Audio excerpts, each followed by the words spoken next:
Diaz de Leon. This is Omar Waheed. And this is Rob Chappell. And it's 365 Amplified. We're in a room where the sound is bugging Rob. It will have been edited out, but there's a constant humming. There's a steady hum from the HVAC. And it's not even a hum, though. I will give Rob some credit that it is actually pretty loud. It is actually kind of loud. Yeah. Rob was kind of right, but also. This is what we get for podcasting in a conference room. Uh-huh. But we do what we can.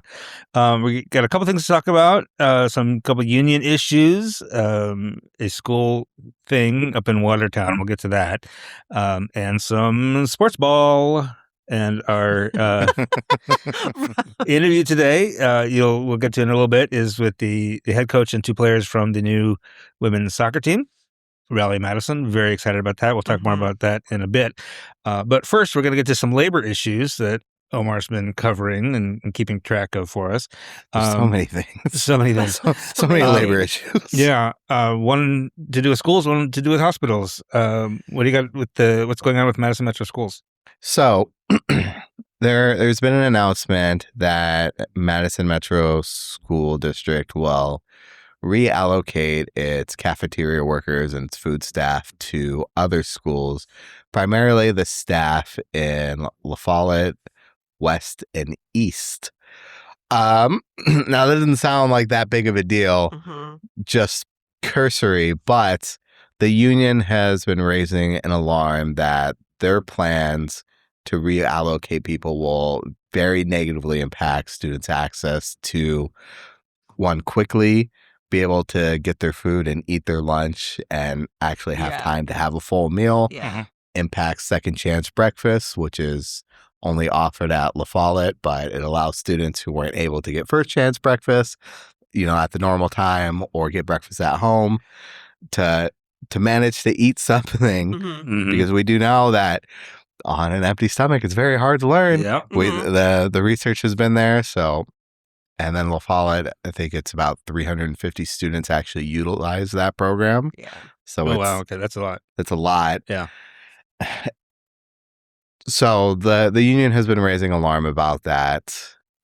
It's not necessarily taking place until next year, but there doesn't really seem to be any plans to address what these reallocations will do to the students themselves. And what's the reason for the reallocation? Is it just to better serve students at other schools? They'll primarily go to like elementary schools, junior highs. But one of the other things is that they're shifting from making all the food from scratch at these schools and getting the kind of prepackaged frozen meals from the actual food processing facility that, most of the schools in Wisconsin get their school meals from, warming those up and serving it. So theoretically, they wouldn't need as much staff. Yes and no, but one of the issues is that they're reducing the actual checkout points at the lunchrooms. So lines will be longer. Lines will be significantly longer, and these are students. There's a schedule. Yeah, I mean, they don't have very much to eat, like much time to eat. Right. And now there were two lines, and now there's one, so the lines are twice as long, and they're getting technically half the time to be able to eat. Right. Someone who's at the end of the line just might not get the chance to eat before they have to go to class. Right. So the school district is saying they're not cutting positions. They're not cutting positions. Second chance breakfast isn't going away. It's just a reallocation. But they didn't really give an answer on how it'll impact students' access to this food. I don't think the district was anticipating anyone really asking about this. It's true that when you say it out loud, it doesn't sound like a big deal. It doesn't sound like a big deal. But when you think it through, it kind of could be. It could be. They're cutting students access to actually eat their lunches. Yeah. And that's going to impact their ability to learn. La Follette has the most out of all the districts for reduced price lunch programming recipients, which means maybe their nutritional needs aren't quite as met at home. So you're also there's trickling effects to this that don't really seem to be realized by the district itself. But the meal preparation plans will save the district money, so maybe that's a good thing. Yeah. But these are sort of the knock-on downstream effects of lack of school funding, right? You're not only talking about teachers and textbooks and stuff like that. You're talking about food and not only food, but serving the food. People deserve the food and prepare the food. So, yeah. Any sense that the school district is responding to the pushback? I mean, you said this might not happen until next year, so there's time to adjust. If it's not happening until next year, they haven't given out actual assignments for where people are going to be reallocated to. But there's only a couple weeks left in the school year anyway. So right. But it could over the summer they could renegotiate or rethink it if the union pushes back really hard or anything. The union has been pushing pretty hard, so we can see, but I think this is something we're gonna have to pay attention to in the future. We will keep track of it. And then the other union folks you've been talking to are connected to St. Mary's Hospital, right? So that one's been fun. So the nurses at St. Mary's have been trying to form a union for years. The most recent one was during COVID, but it was technically before COVID, and then COVID happened, and then it kind of curbed efforts. So now they're back doing it again, and this reason is because all those conditions from before have become significantly worse, where there's just such high nurse turnover. There's this thing called the productivity grid, where they're kind of pushing for billable hours to ratio of treatment. So you're doing the least amount of work to push through as many people as possible, to bill as much people as possible. So that feels corporate and dystopian. Yes, owned by SSM. So that kind of makes sense. Yeah. The word productivity grid in a healthcare setting doesn't sit right with me. Right. Yes. I think it's important that folks, when we think about providing services and support and so many things, whether that be in education, in healthcare, in safety, it brings me back to thinking about, and I'm reflecting on this because it's come up in other work that I've done recently, is like, are we making decisions for people, or are we making decisions for systems? Right. And in any work that you do, and any choices that you make, and any decision making, as a leader, as somebody supporting a leader, as somebody who works within an organization, or even within a community, I think that's always an important question to think about. And I think it's important for hospital systems especially to think about that. Like, are we making, are we trying to uphold and preserve a system, or are we trying to do right by people? Well, the nurses are trying to do right by people. Yeah, I don't disagree. Seems like the systems but there are systems getting in the way of that. So what are the nurses? They're organized, right? They're members of SEIU, is that right? They are pushing to be a union under SEIU. So there's no union yet. Gotcha. There's an effort to unionize. There's an effort to unionize, which SSM is very, very unhappy about. I talked to 6 or 7 nurses yesterday. A lot of them, and they were telling me things like their union busting efforts are aggressive. Really? There's full on campaigns from SSM where they have management literally just walk down the halls, and if they see anything union related, they pour water on it, and then they put out their own anti-union literature. Nurses have been wearing SEIU pins, and management has called that the same as supporting the KKK, which that's insane. That's a leap. And they said, if we do allow you to wear it, we have to let Klans members wear their robes. I was like, that's not remotely close to the same thing. No, you don't. No, you don't at all. If they see nurses with anything union related. They take them to the side and threaten indefinite suspension. That's not legal. Yeah. I don't think that's legal. I'm not entirely sure. If they were in a union already, it's definitely illegal. Right. But yeah, no, yeah, I suppose it might be like, and under the current administration, it's probably fine.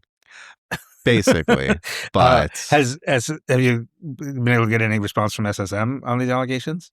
I have not yet. They did actually just send me some documents over about SSM's failure to file their documents on their position for the union votes that they did late. They had a deadline to file all the paperwork because SSM has been trying to delay the vote at all, just completely try to push back as much as possible. That's part of their union busting campaign to just make this an indefinite process. They messed up on submitting their paperwork with the NLRB. Who did, the union or SSM? Oh, the management. Yeah, was late in their. They were late to file their paperwork, but and now they're making a huge huff about it. Because, It's like it was hard. It was hard. That's your job. We should give an You're exception. supposed to be doing this. You're not special. They've had a very long time to do it. Yeah.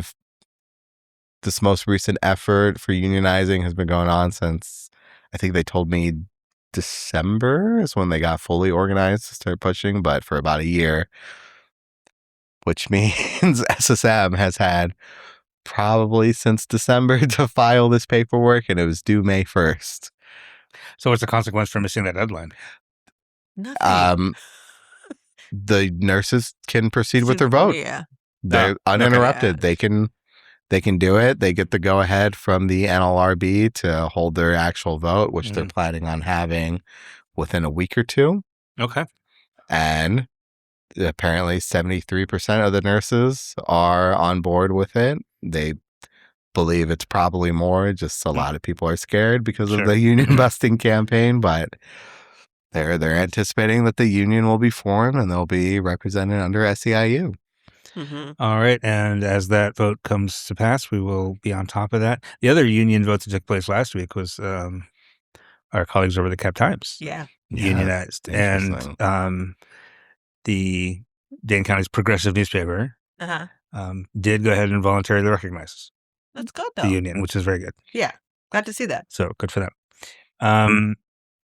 All right, on to Watertown, where, oh boy, we haven't covered this yet because it kind of popped into my. It's a little bit outside of our coverage area, but it also just kind of popped into my feed, kind of after it's already happening. But I am in touch with some organizers. We'll have some coverage of this as it goes forward because this is not over yet. But no, it's not over yet. So school bands play songs. It's kind of their whole thing. And one of the songs the Watertown band, the Wind Ensemble, was going to play is called "A Mother of a Revolution," which is a recent piece. It's not a mother; it's mother. No, it's a mother. It's a Mother of a Revolution is the title of it, and that was composed in 2019 by Omar Thomas. It is inspired by and basically tells kind of the story symphonically of Marsha P. Johnson, who is a Black trans woman who was one of the primary, sort of the force behind the Stonewall, I don't know, riots. Did they say riot? I don't know, riot's not quite the right word, but protest, which was sort of marks the beginning of the LGBT plus rights movement, right? So an important thing, importantly, this song does not have words. No, it's an instrumental piece. Yep. Inspired by this person. And the school board, well, we should also say that recognizing that it might cause controversy, the teachers and the band director, everybody made all parents aware of this. A couple of kids actually opted out, which I guess is their right. Yeah. So this is not a surprise to anyone. They've been rehearsing this since October, a long time. And they are supposed to perform it on the 18th, which is soon, right? Which is like Sunday or Monday. this weekend anyway.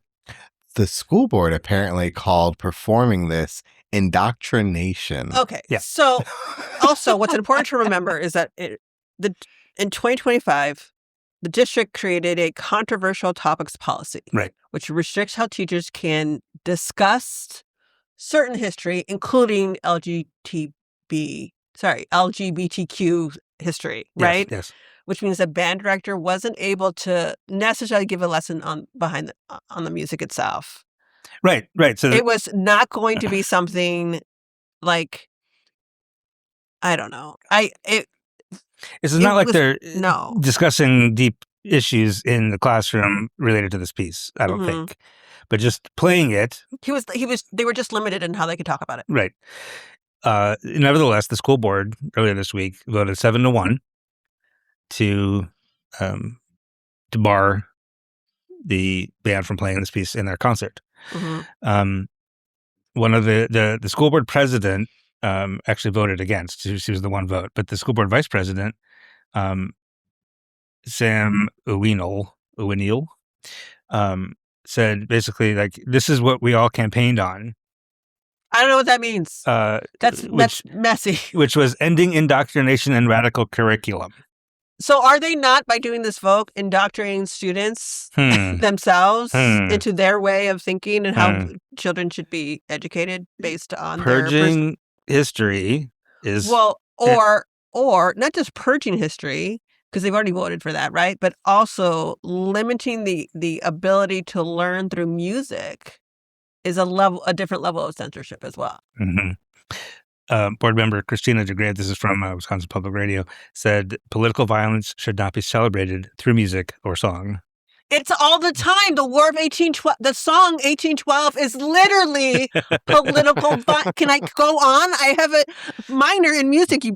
I could go on. Yeah.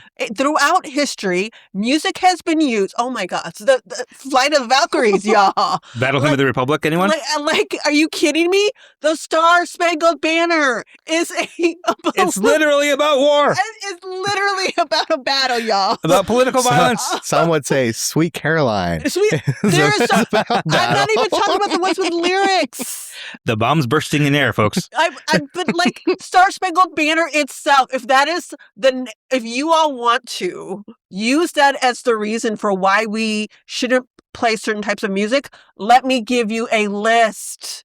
Because so much music is absolutely about celebrating, acknowledging, telling the history of, through music, war, political violence in various different forms throughout history. Right. Violence that the U.S. has been part of and absolutely has then commissioned people to create that music for the United States and even on its own. Even just the basic level arts, you can't be teaching kids that arts are supposed to be comfortable all the time. Well, or that it doesn't have a point of view. Right. Because that's what you're trying to say. Art does not have a point of view. Yes, it does.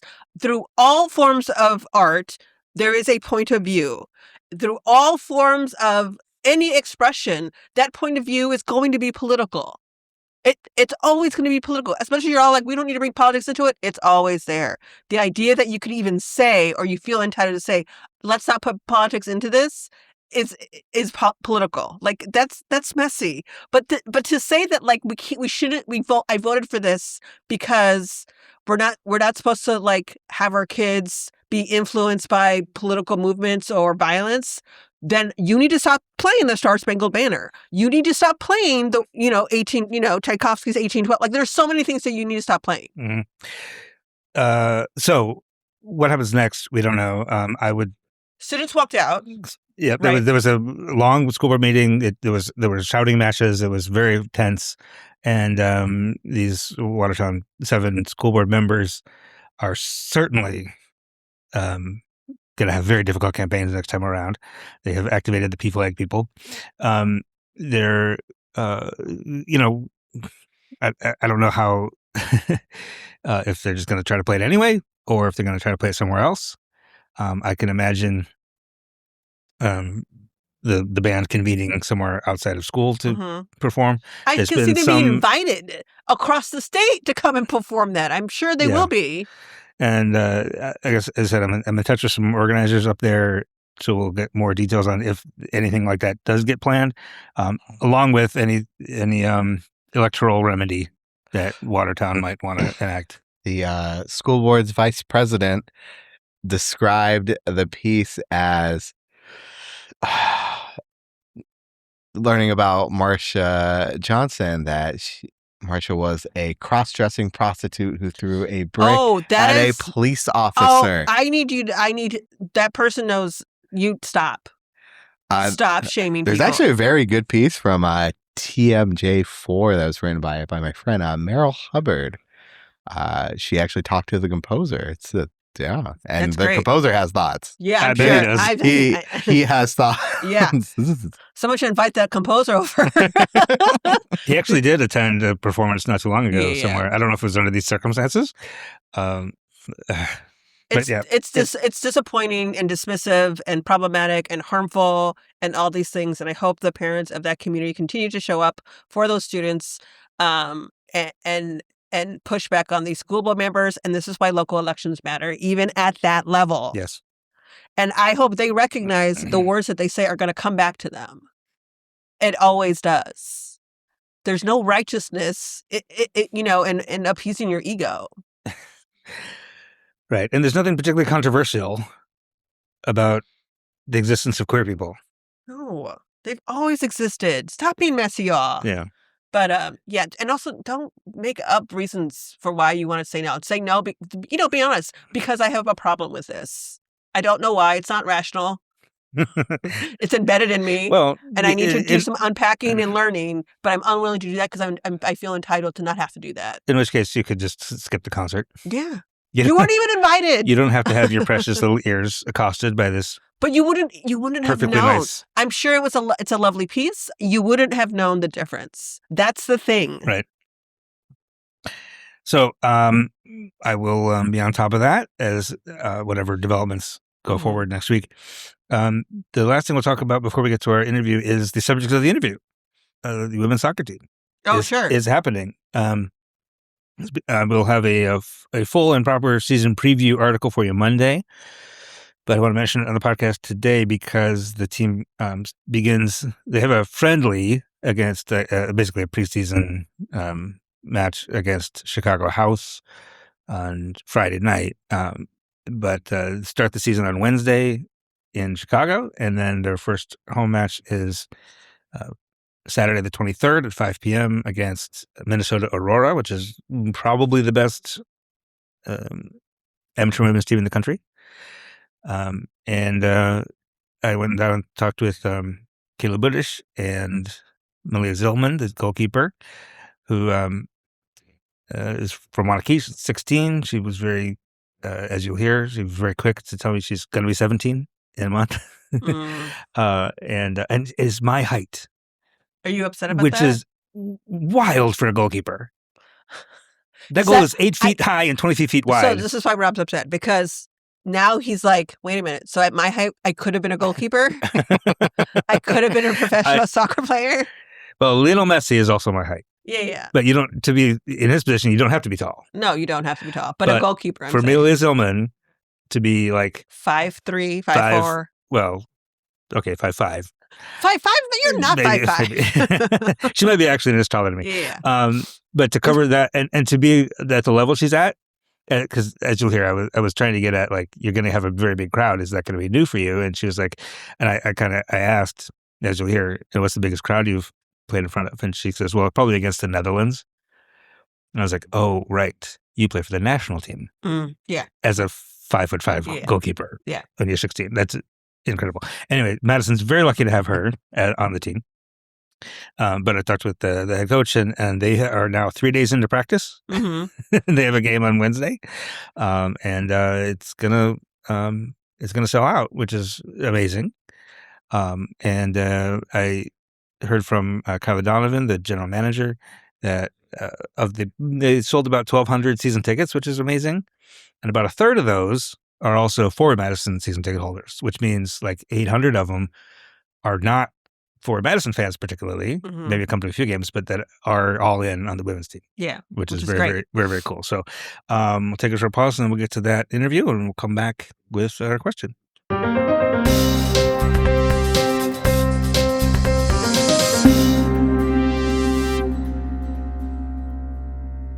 We're here at Bree Stevens Field with a couple of players from Rally Madison and Rally Madison head coach Giuliano Oliviero. How you doing? Doing great. How are you doing? Doing wonderful. How long have you been training? How long has This- the group been together? This is day 3. So we're yeah, brand new still. Yeah, with one scrimmage included in that. So yeah, girls look great. Yeah? Looks like they're having a lot of fun. Weather's cooperating, so things I'll are ask them good. how much fun they're having after you leave. What are your impressions so far of the group? I really like what I see. We brought in a lot of real quality players and good people, and we're excited to get the season going. I think what fans will see from us is a really attack-minded team and a team that wants to make plays in the attacking third. This is obviously a very compressed season, right? You got 3 days of practice. You got a league match next Wednesday. Then you got like 12 matches in 5 weeks. How does that change how you approach the season? Yeah, we're going to need everybody. We've got a large roster, and a lot of these girls, and we just talked about it this morning, are going back to their colleges. And the one thing college coach does not want is an overused player. So we have a big roster, and we're going to need everyone to get this done. So as a fan, we're not going to see the same 11 every time. You will not see the same 11 every time. I mean, it's only if you've only been practicing 3 days, it's hard to even tell. But how anybody standing out? Anybody taking leadership roles for you? Yeah, we got 2 leaders right next to you right now. One's a young leader, but she's wise beyond her years, and you've got the experience of Kayla Budish, who's going into her 5th year at Purdue. So we're excited, and a lot of girls are going to step up this year, and I think we're going to have a great season. All right, and it's going to be a big crowd for the first one here. It sounds like. Is that how you're preparing for that? I think it's great for our players, really. I mean, they're used to playing in front of, mom and dad and family and friends, Right. and it's going to be a different environment. I think Rally Madison has something that a lot of these other organizations don't have, and it's a great fan base, and it's a professional environment, and our players deserve to play in front of that. All right, thanks a lot, Coach. All right. Appreciate you. Nice. So 3 practices in, how's it going? Honestly, I'd say it's going fantastic. I mean, for the amount of diversity college-wise we have on the team, everyone's been playing like we've known each other for months now, and it's really fluid, honestly. How does that work? I mean, how many of these players did you know? Have you crossed paths with? I know soccer is a pretty small world. Like 3. Oh, really? Not that many. What about you, Kayla?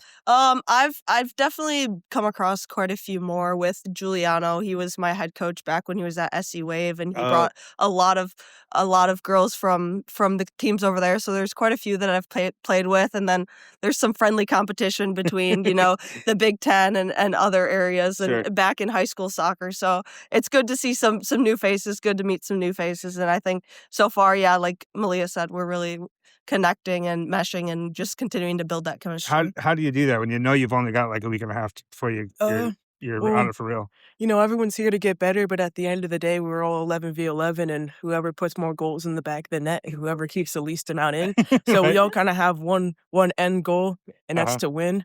And I think no matter the lack of preparation, I think that we are going to come out and do that this season, no matter which 11 are on the field, which ones are coming off the bench, and whoever is in rotation that comes in is going to show that we are the better player on the field.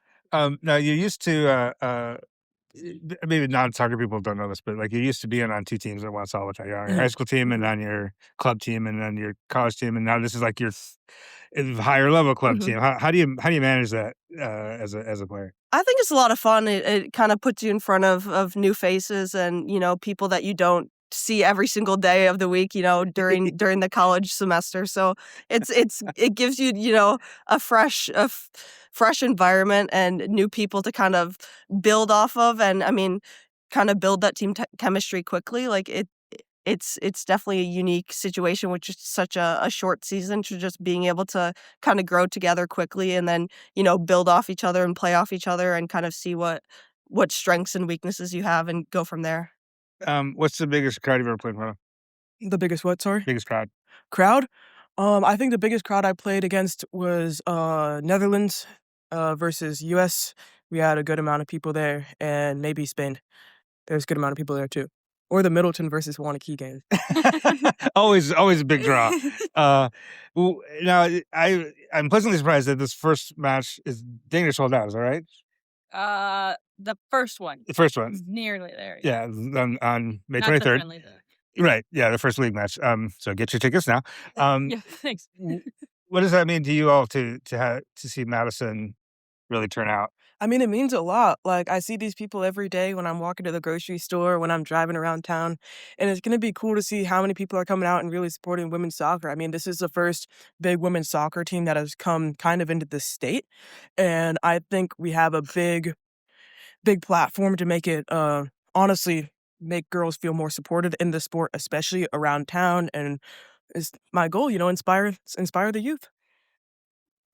You still are the youth, just so you know. Okay, well, like I'm not that young. Like I'm 16. I'm almost 17. I'll be 17 next month.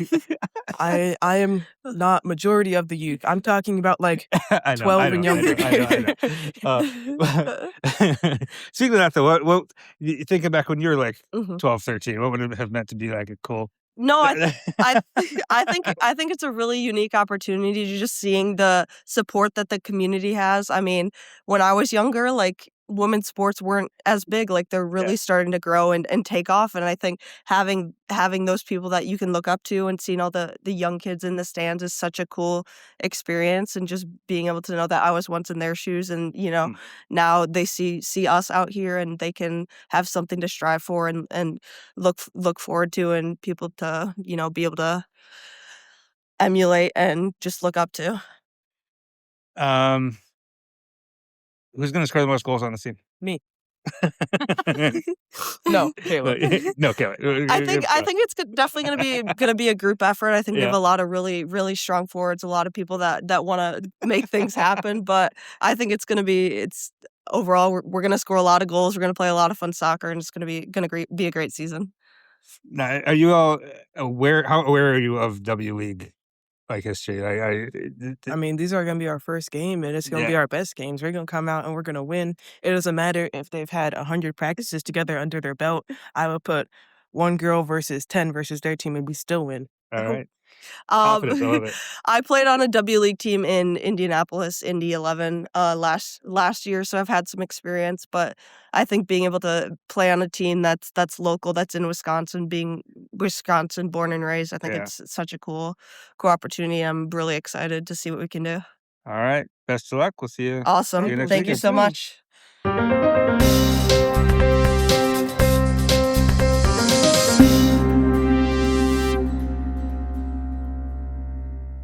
And we're back, and we're going to head right into our question of the I was going to say, the there's more than show. one? No. I did actually have like 4. Okay. But I think this was the best one Okay. for today. If you had to defend an objectively bad opinion in front of a jury, what would it be? God, I have so many. I know. And, I feel like Omar would often... Ladies and gentlemen of the jury, and may it please the court, Star Wars Episode 2, Attack of the Clones is actually a pretty good movie. What? Which one? Star Wars Episode 2, Attack of the Clones. Oh, my goodness. Is a good movie. In comparison to... Now, let me step out of character and say this is a terrible movie. Oh, is it? I was like, in comparison to... Like, I don't remember a lot of Star Wars. It is ridiculously bad. Mostly because Hayden Christensen. I will also say that most of Star Wars is kind of bad, y'all. I mean, honestly. Like, most of Star Wars is stunted acting. And, Ewoks. Like it doesn't matter. Like, you all are like, well, it's this one's bad. Like, they were all kind of bad. The only one that I can argue for is Rogue One. But that's Really? That one? Yeah. Of all of them? The what? Of all of them? That's Rogue One has slipped in the Star Wars fandom. I don't care about the fandom. I don't care about the fandom. It's not why I would argue for it. I would just say, like, it seems to be a different type of movie that Star Wars thought it was. Always was. I think it's interesting how the first 3 movies ever made are objectively considered the only good ones. Mm-hmm. And then there's how many? 10, 11 8? movies in total. Rob doesn't even know. He doesn't And even try to watch them. they're all bad. They're all bad. There's the prequels and the sequels, And then there's all the spin-offs. and there's not a lot of spin-off movies. There's There's Solo, one up, there's a Rogue spin-off. One, Mandalorian and Grogu's coming out soon. Yeah. Those are all spin-offs. I know. There's only 3 spin-off movies, but a ton of very So bad there's like spin-off TV 11 shows. Yeah. movies. And like 11 television series, On top of which are almost all bad except for Andor. which is based on Rogue One. Right, which is great. The Andor Rogue One saga is terrific. And it feels like it feels like what they thought Star Wars was. And then you watch Rogue One and I'm like, oh, you all were bad at it. Like you all didn't know how to do that. Empire Strikes Back is objectively great. It's fine. Return it's of just the about- Jedi is pretty stupid, but fun. For But who- to who argue, was? but episode 2 is terrible because it's Attack of the Clones. Yes, because it's George Lucas writing and directing with no editors, so the dialogue is terrible, and and it's set up in episode 1 by basically a trade war, which was like a lot of politics and taxation policy, which is nobody wants to see that in a science fiction movie. But if I was going to argue in favor of an objectively bad opinion, I would say it's romantic. It sets up the emotional stakes of the entire Skywalker arc. Because you have, Anakin and Padme falling into their deep forbidden love, and which then sets up the birth of the twins. And at the same time that Anakin is dying, they're not dying, but being transformed into Darth Vader. And Yoda's in it. And you got Yoda fighting Count Dooku and jumping around all the place with his lightsaber, which is very cool. So that's the objective. Well, you didn't like any of the movies. Objectively bad I don't like opinion any that I of them. feel I don't like. Did I watch it? equipped to defend. You Yeah. probably didn't actually, or you probably yeah. were like not paying Asleep. attention. Because it is a terrible movie. Yeah. But I could argue. All right, Omar. Also, in the consumption of media, if everyone universally likes it, it is not good. It is so pandering. It's slop. It's psychologically tailored to make people like it. I'm talking about things like Squid Games. And this is the bad opinion you're This is- defending? Or this is the if truth, if everyone likes it, I don't think it's good. It's probably not worthwhile to see. So, so mine is a food opinion, like a candy opinion. Uh-huh. Candy corn is good candy. It is great candy. It It is. is not. It tastes like wax. It has the consistency of wax, It is. but It's it tastes wax. like cotton candy. It's delicious. It does not taste like cotton candy. I would say I'm the only one in our house that likes candy corns and Peeps. No, I thought Oh, Amelia Peeps likes are gross. Peeps. Oh, man, like Peeps. Look at you telling lies. You just like to steal their peeps. Yeah. Yeah. I take all They the don't like it as much as you do. Though. They like a peep. They don't like 8 of them. I think what helps these is that they're very time limited items. Yeah. Right. But Right. candy corn is gross, y'all. But So it's how would good. you argue that it's good? I would say that you just need one. It doesn't insist upon itself. That feels like a It's backhanded subtle. defense. It's yeah, but y'all would fall for it. I can Yeah. tell anything. Like you just need Candy one. corn is so good that you only need one, and You it's so only bad need- that you only want one. No, I didn't say that. You don't even want No, I one. didn't even say that. I would never say that. I would just like you would only want one because you would only need one. It Mm. would be just enough for you. It would I like it. pack all that sugar in its small triangle-like circular shape. It Mm-hmm. also doesn't know what shape it wants to be in. What's that shape? It's a corn. It's a kernel of corn. Traffic No, cone? because it's not. Because it's pointy. A It- corner of corn. It does look like a traffic cone Yeah, it more. looks like a traffic cone. It's like everyone's like, Candy. it's a kernel of corn. So It- even the shape is a lie. I'm like, no, it's not. It's a pointy end. So it looks So- like, It's not candy corn. It's candy cone. yeah. But then make it all orange instead of that white stuff. Right. If you're gonna dye, also dye it. Dye it all the way. Yeah, So right. that'll work. But also, it's a lovely, lovely small piece of candy Just for one. that doesn't Only insist one. upon itself. All right. Listeners, you are the jury. Let us know if you've been convinced. Have a great weekend. We'll talk to you soon. 365 Amplified is produced and edited by me, Rob Chappell, and is a production of 365 Media Foundation, a nonprofit, local, independent media organization in Madison, Wisconsin. Wherever you're listening to this right now, hit the subscribe or follow button. to get new episodes every Friday. And between episodes, get your latest news at madison365.org and follow us on Blue Sky, Facebook, Instagram, LinkedIn, and Threads. Wherever you get your news, we'll be there.